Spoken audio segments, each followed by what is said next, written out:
ये तो बिल्कुल वाजिब बात आप कर रहे हैं। आशुतोष वर्मा के पास लेकर चलेंगे दर्शकों को। आशुतोष जी, इस पे तो कोई इफ एंड बट हो ही नहीं सकता है ना। मतलब वो परमाणु हेकड़ी जो बार बार गीदड़ भभकी पाकिस्तान देता था, उसकी हवा हमने निकाल कर रख दी। और वो प्रॉक्सी वॉर जिसको ऐसा लगता था कि सेना हमारी किस्मत बन गई है भारतीयों की, कि आएंगे वहां से आतंकवादी आकर हमारे हिंदुस्तानियों का खून बहाकर वो वापस लौट जाएंगे और हम देखते रह जाएंगे। ऐसा नहीं होगा। अब तो आतंकवादियों को चुन चुन कर नेस्तो नाबूद किया जाएगा। बहावलपुर मुरीदके तक कोई सोच भी नहीं सकता था, वहां जाकर सेना मारकर आई है। आशुतोष जी, ये नीति में तो बदलाव हो रहा है ना सर, कि अब कोई प्रॉक्सी वॉर नहीं, मतलब अब आतंकवादी घटना तो देश के खिलाफ युद्ध। अब सिर्फ एलओसी के पार एक्शन नहीं होगा, आईबी के पार भी जाएगी सेना और वहां जाकर भी कार्रवाई करेगी। ये खुली छूट सरकार की तरफ से सेना को। आशुतोष जी। रोमाना जी, देखिए, दो चीज़ों के सवाल का जवाब देता हूँ। एक तो पहले जो विपक्ष क्या सवाल पूछ रहा है और बार बार आप पूछ रही हैं, देखिए दोहरा मापदंड नहीं हो सकता है। कि जब भारतीय जनता पार्टी विपक्ष में थी तो भारतीय जनता पार्टी सही थी, आज सरकार में है तो आज सरकार में सही है, ऐसा तो हो नहीं सकता है। क्योंकि 26/11 अटैक के बाद ठीक 24 घंटे के अंदर अगर मोदी जी आके मुंबई में प्रेस कॉन्फ्रेंस करते हैं और सरकार पे सवाल उठाते हैं, लालकृष्ण आडवाणी सरकार उठाते हैं, राष्ट्रीय शर्मिंदगी का बात करते हैं और अमित वो क्या कहते हैं गृह मंत्री का इस्तीफा लेते हैं, तो अगर वो तब सही था तो आज विपक्ष का माल भी सही है। बिल्कुल बात सही है। अब बात करते हैं कि जो आपने कहा कि क्या फर्क है ना सर, वो हमला किस तरीके से शुरू हुआ था और मेरी बात नहीं, रोमाना जी, मेरी बीच में नहीं रोमाना जी, बीच में नहीं,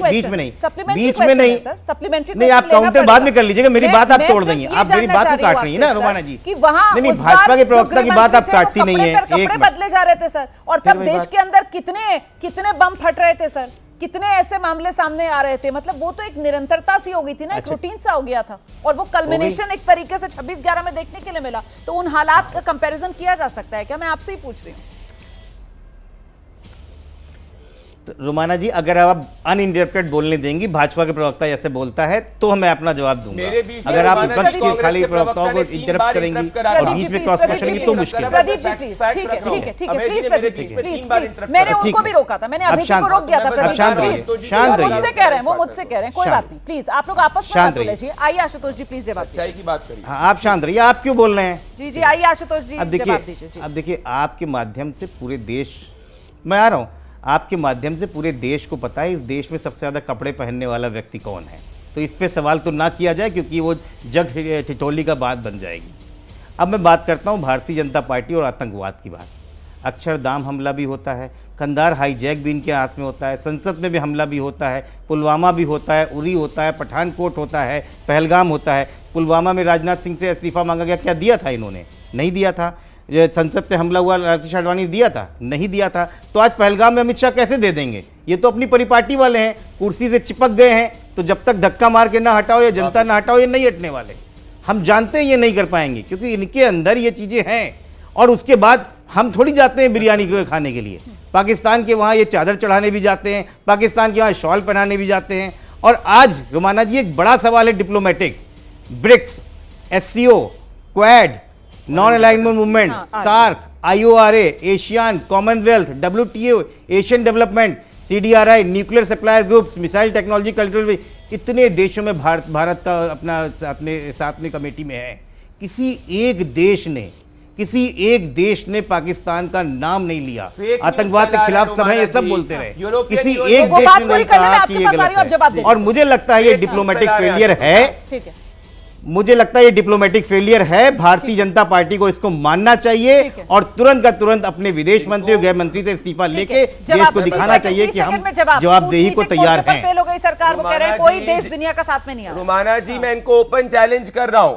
इनके समय 26/11 आतंकवादी हमले के बाद में 90% ज्यादा मिडिल ईस्ट के लोगों ने पाकिस्तान के पक्ष में समर्थन दिया था। आज पूरा मिडिल ईस्ट हमारे साथ में है। आज हमने घर के अंदर घुस के मारा है, एक नेशन जो है पाकिस्तान का समर्थन नहीं कर रहा है। 60 साल तक हम विपक्ष में थे। रोमाना जी, एक बार बता दीजिए, ये देखिए उचके उचना का शुरू, चिल्लाने से कोई मतलब नहीं है। इनको चुप अगर चिल्लाना होता तो भारतीय जनता पार्टी के प्रवक्ता डेलीगेशन में भेज दिए गए होते। जो आर्मी को रेपिस्ट कहते हैं, भारतीय जनता पार्टी के प्रवक्ता डेलीगेशन में भेज दिए। चिल्लाने से नहीं चलता है। 60 साल रोमाना जी, मैं तो नहीं बोलने दूंगा विपक्ष किसी प्रवक्ता को कि उचकना शुरू हो गया मेरे बीच। कोई सच नहीं है, ये खाली ढोल बजाना है और कुछ नहीं है। रोमाना जी, एक बार आप बता ढोल बजाना बंद कीजिए, सच्चाई पे आइए। अगर इतना ही ही अच्छे आपके प्रवक्ता बोल पाते तो डेलीगेशन में ये लोग जा रहे होते। कभी हमारे तब तो आपको असदुद्दीन ओवैसी और शशि कभी नॉन स्टेट एक्टर ने राजीव राय चाहिए थे। अरे आशुतोष जी कहां से कहां बात लेकर जा रहे हैं आप सर। अब वहां पर अगर सरकार ने सर्वदलीय प्रतिनिधि मंडल को भेजा है तो उसको लेकर भी आप इस तरीके से सरकार की घेराबंदी कर रहे हैं। मतलब ये तो बिल्कुल बाल की खाल, हर बात को सिर्फ और सिर्फ नकारना है, अच्छी बात की तारीफ कर ही नहीं सकता है विपक्ष। यही संदेश जा रहा है ना सर। सरकार जो है वो एकजुटता का संदेश दे रही है और वहां जाकर जितने सांसद गए हुए हैं सर विदेशों में, वो भी कितनी बढ़िया बातें कर रहे हैं, देश का सम्मान बढ़ा रहे हैं सर। और आप यहाँ पर उस पर भी सर कहीं ना कहीं तंजिया बातें कर रहे हैं सर। एक मिनट अपनी बारी पर बोलिए सर। प्रदीप भंडारी को सुन लीजिए, उसके बाद मैं आऊंगी सर, उसके बाद मैं आऊंगी आपके पास, सुन लीजिए। गलत नीतियों पे सवाल उठाता रहूंगा। 15 सेकंड की बात कहना चाहता हूं क्योंकि ये मेरे बीच में उचक रहे थे इतनी बार में। भाई 26/11 आतंकवादी हमला हुआ, उसके बाद कांग्रेस पार्टी ने एक चींटी तक नहीं मारी। इस देश में जब जो भी आतंकवादी हमला पाकिस्तान ने हमारे राज्य के हमारे शासन में किया, हमने घुस के मारा भाई। हमने सर्जिकल स्ट्राइक करी, बालाकोट करा और अब तो पाकिस्तान में लाहौर तक घुस के मारा। इसीलिए चिड़े हुए क्योंकि इनकी सरकार जी इनको जरा सिखाइए रेपिस्ट कहा करते थे। एनएसजी इसी के बाद बना था। वाले लोग हैं, उनको डिप्लोमेसी नहीं आती। इनको इस बात की दिक्कत है कि इनको नहीं भेजा गया ऑल पार्टी मीटिंग में इनकी पार्टी द्वारा और किसी और को भेजा गया, इसीलिए ये मुरझाए हुए।